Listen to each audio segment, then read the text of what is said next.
একটু ভুলের জন্য কত মানুষের জীবন চলে গেল, শুধুমাত্র একটুখানি ভুলের জন্য।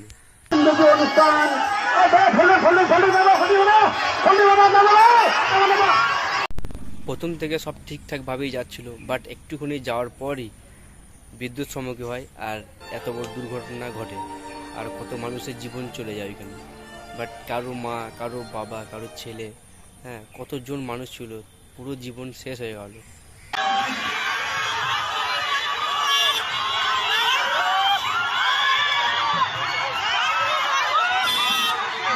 ছোট্ট একটা বাচ্চা শিশু, সে ছটফট করছে, তার মা তাকে বুকে করে আগলিয়ে নিয়ে আছে। ওখানে যাওয়ার মতন কারোর ক্ষমতা নেই, ওখানে গিয়ে হয়তো তাকে বাঁচাবে সেরকম পজিশনই নেই।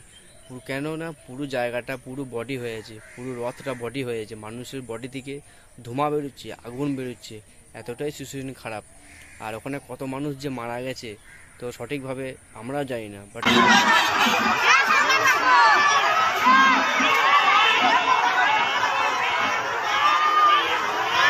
লাশের উপরে লাশ পড়ে আছে, কারোর মা, কারোর বাবা, কারোর ছেলে, কারোর ভাই, কারোর দাদা। তারা কখনোই ভাবতে পারেনি যে এত বড় একটা দুর্ঘটনা ঘটে যাবে, তাদের ফ্যামিলির কত কষ্ট হচ্ছে। তারা এক মিনিটের জন্য ভাবেনি এত বড় একটা বিপদের মুখে পড়তে হবে।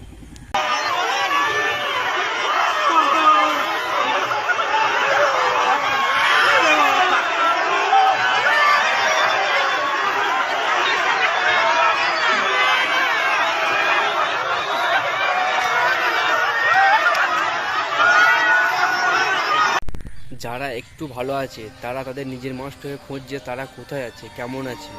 আর জায়গাটা পরিস্থিতি এমন হয়ে গেছে, লাশের পর লাশ পড়ে আছে, কাউকে চেনা যাচ্ছে না, মানুষের কাছ থেকে ধোঁয়া হচ্ছে, আগুন জ্বলছে, মানে এতটাই পরিস্থিতি খারাপ হয়ে গেছে।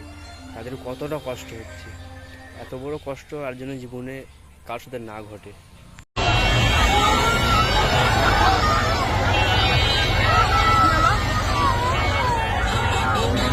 এই জায়গাটার পরিস্থিতিটা এতটা খারাপ যে কেউ কাউকে চিনতে পারছে না, লাশের উপর লাশ পড়ে আছে, নিজের ফ্যামিলিকেও কেউ চিনতে পারছে না।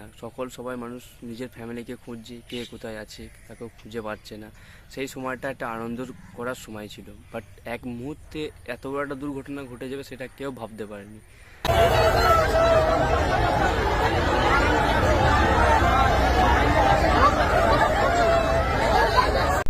মানুষ বাঁচার জন্য ছটফট করছে, তাদের মধ্যে কতটা কষ্ট হচ্ছে, আর যারা ওই স্পটে আছে দেখছে তাদের কতটা কষ্ট হচ্ছে, তাদের বুক ফেটে যাচ্ছে।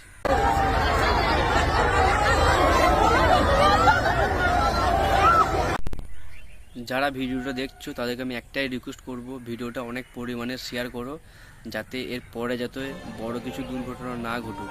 আর ভিডিওটা ছাড়া যদি আমার কিছু ভুলে থাকে অবশ্যই ছোট ভাই মনে করে মাফ করে দিন।